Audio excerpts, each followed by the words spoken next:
이번 한미일 정상회의는 조 바이든 미국 대통령이 전용 별장인 캠프 데이비드의 외국 정상을 처음 초청했다는 의미도 있습니다.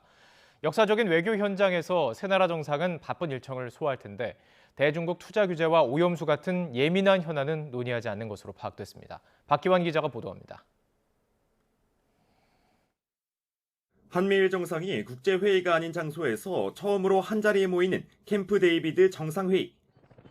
조 바이든 대통령이 캠프 데이비드에 초청한 첫 번째 외국 정상이란 의미도 있습니다. 우리 대통령으로는 이명박 전 대통령이 지난 2008년 조지 부시 당시 미국 대통령의 초청으로 찾은 이후 15년 만입니다. 미국 대통령 전용 휴양시설인 캠프 데이비드는 살아있는 외교 역사의 현장입니다. 1943년 윈스턴 처칠 영국 총리가 루스벨트 대통령과 2차 세계대전의 종전을 논의했고 1959년에는 아이젠하워 대통령과 후르쇼프 소련 서기장이 냉전 이후 첫 미소회담을 열고 군사대결 지향을 약속했습니다. 윤 대통령은 역사적 외교의 현장 한가운데서 바쁜 일정을 소화하게 됩니다.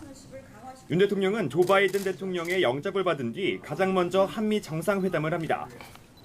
이어 바이든 대통령, 일본 기시다 후미오 총리와 함께 한미일 정상회의를 진행한 뒤 삼국 정상은 격식 없는 오찬을 나누며 다양한 주제에 대해 논의할 계획입니다.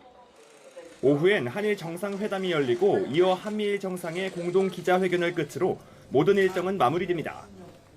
하루 동안 안보와 경제협력, 글로벌 이슈 등 폭넓은 의제가 논의될 것으로 보이지만 관심을 끌었던 대중국 투자 규제와 일본 후쿠시마 원전 오염수 해양 방류 등 민감한 사안은 논의 테이블에서 제외됐습니다.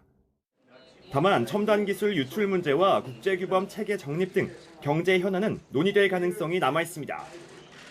부친상 발인을 마치자마자 미국행 비행기에 몸을 실은 윤석열 대통령이 1박 4일의 강행군 속에서 이번엔 어떤 성과를 가져올 수 있을지 주목됩니다.